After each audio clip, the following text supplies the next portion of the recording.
히브리서 13장 18절에서 25절까지 한 절씩 교독하도록 하겠습니다. 18절에서 25절 교독합니다. 우리를 위하여 기도하라. 우리가 모든 일에 선하게 행하려 함으로 우리에게 선한 양심이 있는 줄을 확신하노니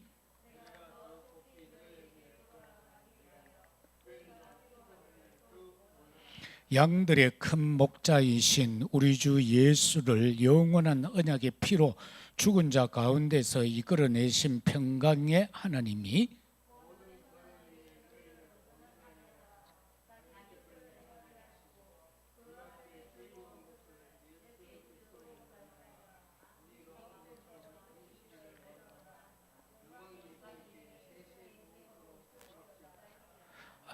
형제들아 내가 너희를 권하노니 권면의 말을 용납하라. 내가 간단히 너희에게 썼느니라.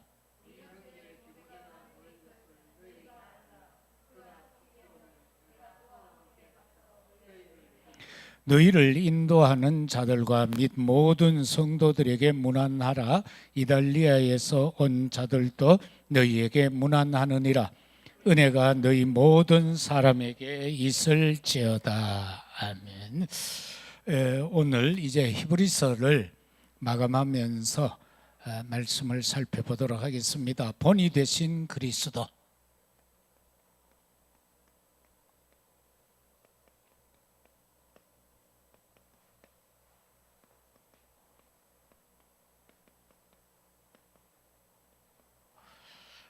여기에서 서론적으로 우리가 살펴볼 수 있는 내용은 이 로마에 거주하는 히브리인들에게 보낸 편지입니다. 디아스포라로서 그 250년 이제 거기에서 살아가야 되는 이제 시발점이죠. 그래서 타국에서 신앙생활을 유지한다는 것, 특히 그리스도에 대한 확신을 가진다는 것은 참 어렵겠죠. 그래서 이 히브리서는 로마에 거주하는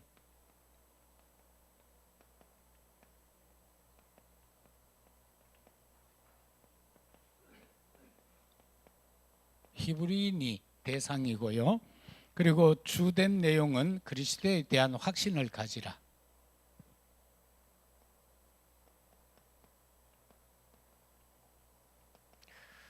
그리스도에 대한 확신이 없으면은 그 믿음이 성장하기가 어렵겠죠. 그래서 히브리서 전체를 통해서 나오는 메시지는 그리스도에 대한 우월성, 여기에 대해서 히브리서 전체는 기록을 하고 있습니다. 그리고 그리스도에 대한 제사장으로서의 참된 희생,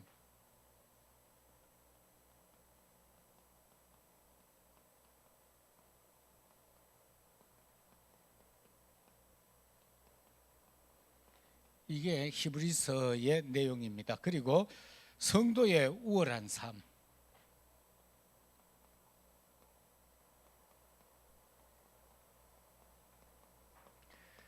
우리가 복음 안에서 성도의 삶이라는 것은 일반 사람들과는 다른 우월한 삶이 되어야 합니다.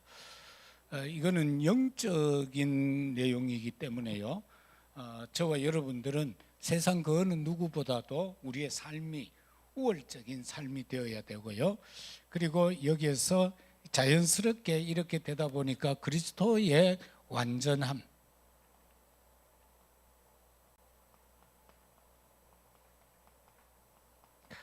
이게 히브리서 전체 내용의 핵심이다. 그렇게 보면 되겠습니다. 그러면은 본론으로 들어가서 첫 번째 우리가 볼 수 있는 말씀은 예수 그리스도는 영원한 언약이다.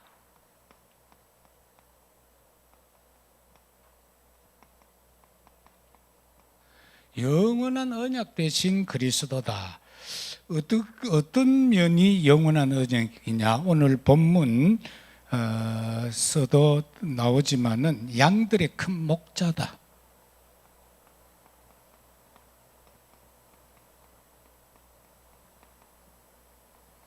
성경에는 목자에 대한 몇 군데 말씀이 나오죠. 요한복음 10장 1절에서 18절의 내용에도 보면은 목자는 양우리가 있는데 울타리를 안 넘는다. 그리고 문으로 들어간다. 도둑놈은 이 울타리를 넘어간다. 그 내용과 더불어서 정말로 선한 목자, 그리고 또 나아가서는 거기에 나오는 것이 뭐냐 하면은 그 사꾼 목자, 이런 내용들을 이 요한복음 10장에 기록을 하고 있습니다. 그런가 하면은 다윗이 고백한 시편 23편에서도 보면은 여호와는 나의 목자다, 그렇게 설명을 하고 있죠. 다윗이 그렇게 말한 거는 자기가 양을 치는 목동의 삶을 살았잖아요. 그래서 자기와 양의 관계를 지금 나와 하나님과의 관계로 지금 그렇게 확대해서 지금 해석하고 있습니다. 그러면서 여호와는 나의 목자시니 내가 부족함이 없다. 그 말은 자기가 양을 칠 때 최선을 다한 모습을 그 속에서 볼 수 있어요. 그래서 신실하신 하나님 앞에 자기는 한 마리의 양인데 하나님이 나를 자기가 양을 쳤던 것처럼 하나님도 자기를 그렇게 보호하신다. 그래서 낮에 해 밤에 달도 자기를 상치 못하게 하고 그러면서 기름진 상을 베풀어 주시고, 그게 너무 감사해서 내가 여호와의 전을 진짜 끝까지 나아가는 섬길 것을 약속하는 장면이 거기에서 나옵니다. 그 다음에는 영원한 언약은 또 뭐냐? 영원한 언약이라는 것은 영원한 약속이죠.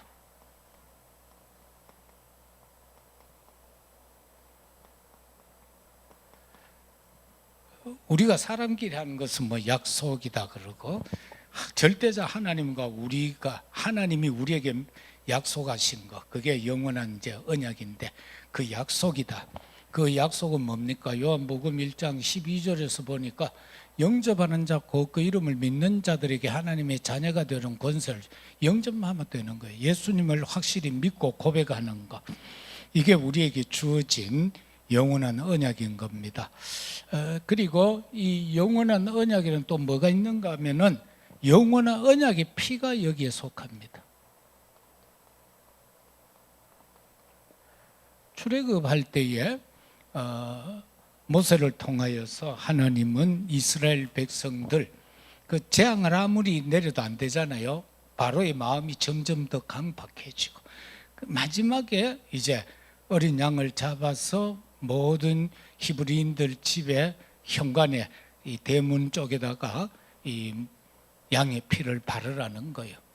그러면은 그 밤에 죽음의 사자가 올 거다. 피가 없는 집에는 장자가 다 죽는다는 거예요. 그러나 피가 있는 집에는 내가 그들로 하여금 넘어가게 하겠다. 여호와가 그렇게 약속하거든요. 그 죽음의 사자들을 넘어가게 하겠다. 하나님의 약속입니다. 그래서 6월 넘어간다. 그래서 어린 양의 피가 있는 집은 죽음이 임하지 않았다. 그래서 이거는 우리가 어떻게 보는가? 여기에는 예수 그리스도의 죽음과 부활을 통해서 우리에게는 영원한 구원의 역사, 참된 소망이 주어졌다라고 봅니다. 두 번째는 하나님의 뜻은 그리스도를 통해 이루어진다. 예수 그리스도를 통해서 성취됩니다.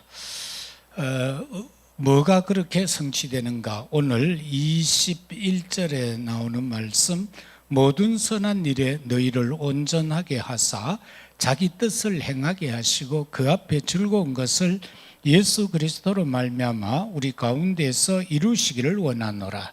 영광이 그에게 세세 무궁토록 있을지어다. 모든 선한 일,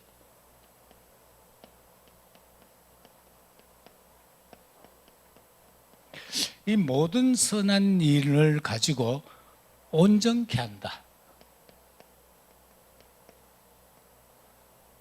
이게 21절에 나온 말씀이죠. 그리고는 하나님의 뜻은 그리스도를 통해 이루어지는데 도대체 하나님의 뜻은 뭐냐라는 겁니다. 이걸 우리가 좀 살펴봐야 되는데요. 하나님의 뜻은 주기도문에 나오는 것처럼 하늘에서 이루어진 것처럼 땅에서도 이루어지는 겁니다. 그래서 이거는 영원한 언약이죠. 그리고 하나님의 나라를 말하는 것입니다. 그런가 하면은 바울을 통하여 선포된 메시지 가운데서 하나님의 뜻을 보면은 아주 정확하게 우리에게 말씀한 게 있습니다. 데살로니가 전서 5장이죠. 16절에서 19절. 이 하나님의 뜻은 뭡니까? 항상 기뻐하라. 하나님의 백성은 항상 기뻐하라. 그리고 쉬지 말고 기도하라. 범사에 감사하라. 이는 너희를 향하신 하나님의 뜻이다. 분명하게 밝혀주고 있습니다. 하나님이 우리의 삶에 대한 걸 말씀하고 있죠. 하나님은 우리가 어떻게 살아야 하는가 그 뜻이 여기에 한 구절에서 다 나오는 겁니다. 항상 기뻐해라. 뭐 세상에 항상 기뻐할 일이 어디 있겠습니까? 그런데도 항상 기뻐하라는 겁니다. 너가 구원받았느냐? 항상 기뻐하라. 너가 예수가 그리스도라는 사실을 믿느냐? 그러면은 그의 이름으로 쉬지 말고 기도해라. 너가 나를 믿느냐? 그러면은 항상 감사해라. 범사에 모든 일을 다 감사하라는 겁니다. 우리가 감사할 수 조건이 있는 일을 가지고야 누가 감사 못하겠어요? 이근분 집사님이 내한테 눈깔 사탕을 줬어. 그럼 내가 아이고 감사합니다 라고 하겠죠. 진규가 지나가다 나를 만나서 목사님 덥지요 하면서 그 뭡니까? 커피, 아이스 커피를 한 잔 사줘서 그럼 진규 땡큐 감사하다라고 하겠죠. 하나님이 그렇게 말씀하는 겁니다. 이건 내가 원하는 거니까 이렇게 살아라. 그렇게 말씀하고 있는 부분입니다. 그런가 하면은 구원의 역사입니다. 하나님의 뜻은 구원의 역사지요.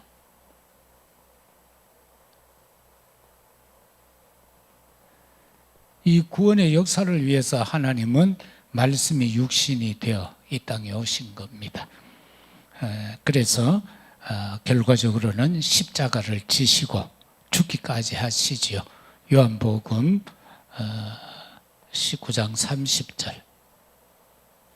주보에는 1장 19절인가 그래 돼 있는데 19장 30절 여기에서처럼 내가 다 이루었다. 뭐를요? 구원을 이루신 거예요. 십자가를 지시고. 구약에는 죄질 때마다 짐승을 잡아서 피 흘림으로 죄사함을 받았는데 이제 내가 한 번에 끝낸다는 겁니다. 그래서 내가 끝낸 이 역사적 사실을, 이 사건을 믿으라는 겁니다. 그러면은 구원받는다라는 겁니다. 그 다음에는 우리가 전체적으로 이제 마무리하면서 예수 그리스도를 본받아라. 우리의 선생은 그리스도예요. 우리의 본은 그리스도예요. 그래서 주님이 어떻게 삶을 사셨는가 그걸 보면서 우리가 본받아야 되는데 빌립보서 2장 6절에서 11절을 보면은 거기 아주 간략하게 표현을 하고 있죠. 예수님을 가르쳐서 그는 근본 하나님의 본체다. 우리가 우리의 형상대로 사람을 짓자 하셨고 말씀이 육신되어 이 땅에 오셨죠. 이 세상의 모든 것은 그리스도의 세계라 계보라 그렇게 말씀하셨던 것처럼 근본 하나님의 본체이지만은 하나님과 동등됨을 취할 것으로 여기지 아니하시고 자기를 비워서 종의 형체로 섰다. 종의 형체로. 그러면서 사람의 모양으로 오셨다는 겁니다. 하나님이 사람의 모양으로. 뭐 짐승 가지고는 인간을 대신할 수 없었잖아요. 그래서 그 법을 만드신 하나님이 친히 오셔야 하는데 소로 오면 안 되잖아요. 그래서 동일한 사람으로 오셨다는 거지요. 그런데 낮추었다. 어느 정도로 낮추었는가? 죽기까지 복종함으로 자기를 낮추셨다. 그 예수님이 마지막 그 기도하실 때에 거기에 베드로하고 그 서 있을 때에 제사장들의 신복들하고 와서 예수님을 잡으려 할 때 예수님이 그렇게 말하죠. 내가 이들을 물리칠 수 있는 권세 없겠느냐? 12영이나 더 되는 하늘 군대를 동원할 힘이 내게 없느냐? 그런데 네가 와 칼 가지고 그래 설치느냐? 그렇게 하신 말씀이죠. 그러한 분임에도 불구하고 우리를 구원하기 위해서 친히 죽기까지 복종한 거예요. 그래서 하나님은 모든 이름 위에 뛰어난 이름을 그에게 주셨어요. 그리고 모든 무릎이 예수 이름에 꿇게 했어요. 모든 입이 예수 그리스도를 주라 시인하게 했어요. 그러면서 하나님 아버지께 영광을 돌리기 위함이다.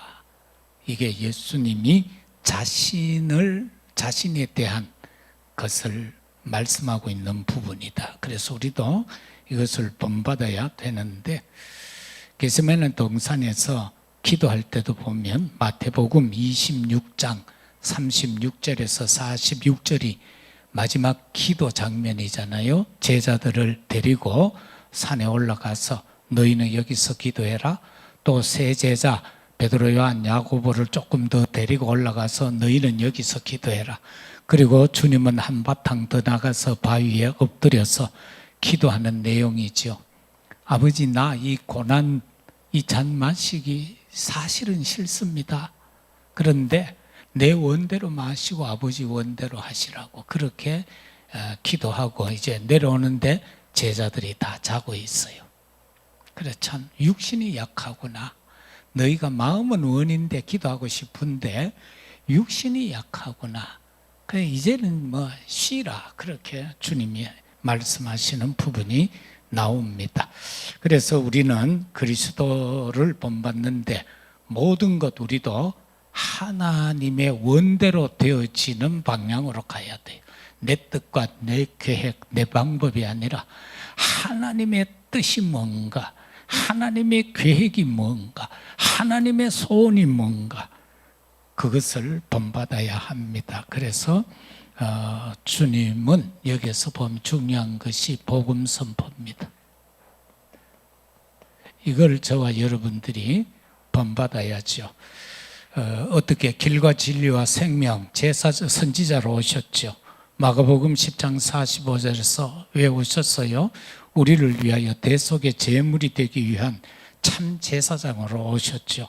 그리고 요한일서 3장 8절에서 사단의 일을 멸하기 위한 왕으로서 이 복음을 선포하셨어요. 참 선지자 제사장 왕의 복음, 삼직의 복음을 선포하신 거예요. 우리는 이 세 가지 중에 하나라도 빠지면 이단이에요.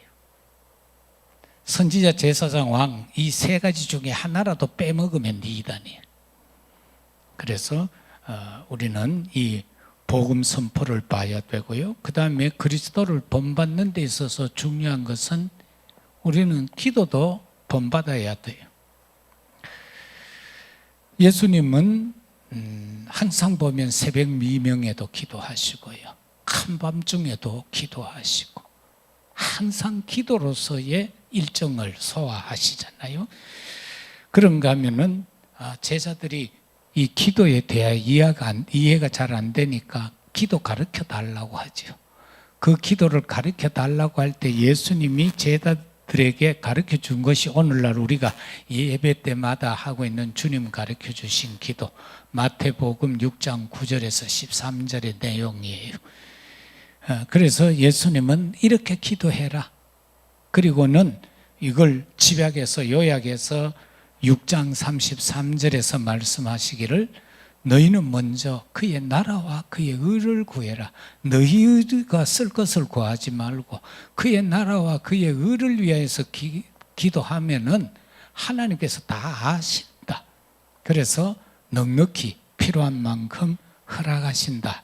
그렇게 말씀하고 있음을 보게 됩니다. 그리고 마태복음 1장에서도 들어가면 구하라, 찾으라, 두드리라. 그러면은 구하면 줄 것이고, 찾는 이에게 찾길 거고, 두드리는 자에게 열릴 것이다. 그렇게 말씀하고 있음을 보게 됩니다. 그러면은 주님의 세계 복음화를 우리가 본받아야 되는데, 부활 이후 메시지지요. 그것은 바로 세계 복음화.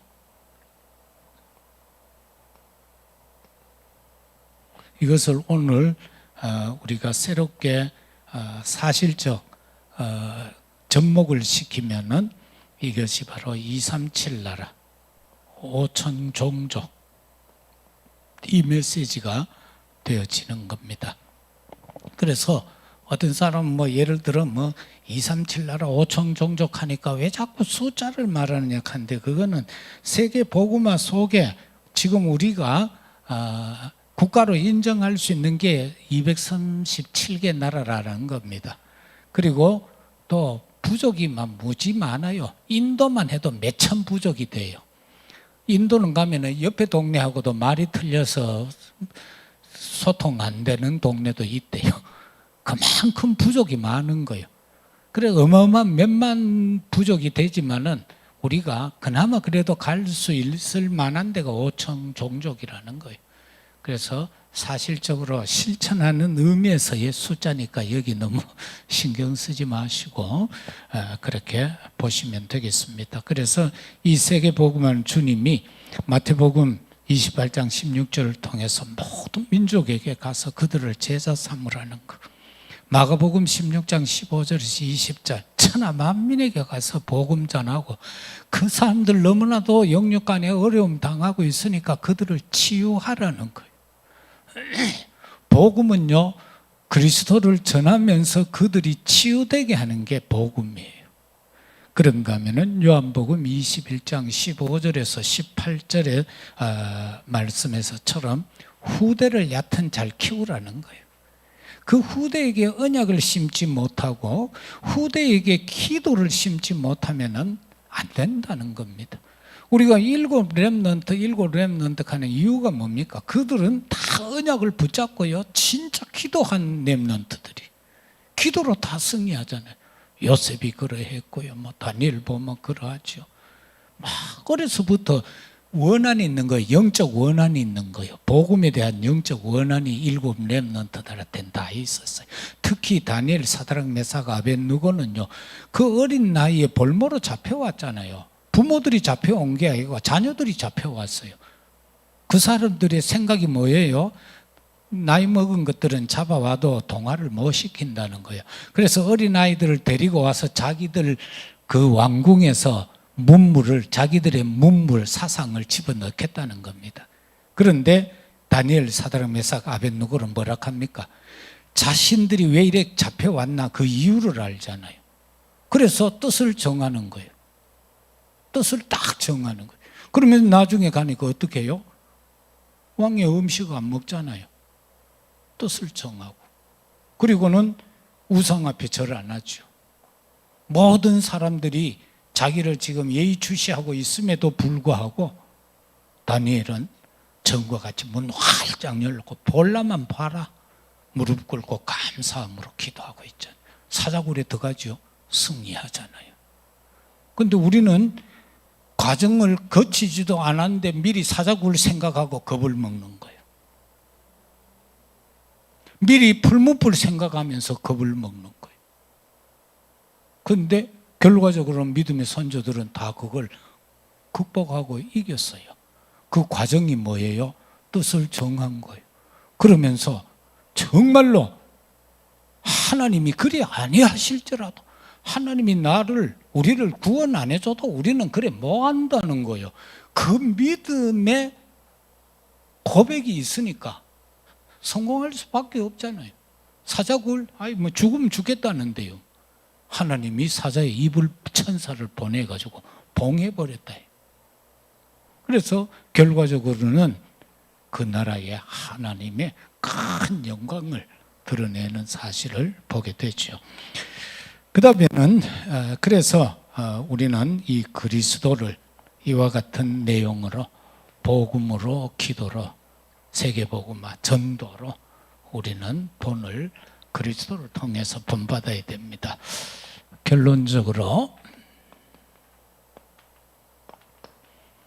우리가 생각해야 될 것은 우리가 약합니다. 부족합니다. 우리 뜻대로 되는 게 있습니까? 잘 없죠. 그런데 불구하고 우리는 오늘 여기까지 왔어요. 신기하지 않습니까? 맨날 돈 없었는 것 같은데도 오늘까지 살아왔어요. 되게 힘드는 것 같았는데 온몸이 들쑤시고 그래가 이거 어떻게 살까 싶은데도 오늘 여기까지 왔어요. 그래서 하나님은 오늘 또 우리에게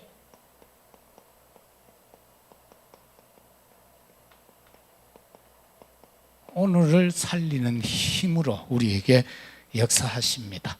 그리고 하나님은 오늘도 세상 살리는 힘으로 역사하십니다. 부족하고 연약한 주의 백성들을 통해서 세상은 유지가 되는 거예요. 하나님은 겉으로는 재벌들을 통해 세상 유지합니다. 그러나 그게 그렇게 되도록 뒤에서 기도하는 건 믿는 자들이에요. 세상 재앙 막는 거는 믿음의 사람들이에요. 그래서 세상 살리는 힘으로 역사하시고 참으로 우리를 통해서 시대 바꾸는 힘으로 역사합니다. 7 렘넌트만 보더라도 그들은 시대를 바꾸었습니다. 그러면은 우리가 그 언약을 잡고 그들과 같이 기도한다면은 이 시대도 우리를 통하여 바꾸어 가시겠다라는 이미 약속된 거예요. 그래서 그리스도께서도 약속했죠. 보라, 내가 세상을 이겼다. 그리고 우리에게 담대하라고 그래요. 너희도 세상을 이긴다는 거예요. 내가 이겨놨으니까 너희도 이긴다는 거예요.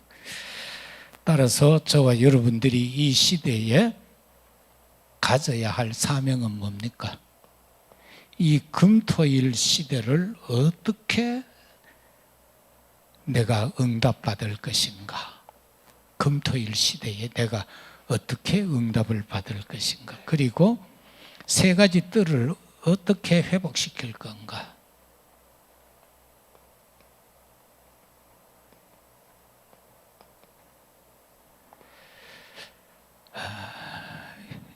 이것을 우리는 본이 되신 그리스도를 통해서 이루어야 됩니다. 예수님도 이 3가지 뜰 회복을 위해서 성전에 들어가서 장사하고 있는 사람들의 그 상을 뒤엎으시고 채찍을 가지고 그들을 쫓아내셨죠.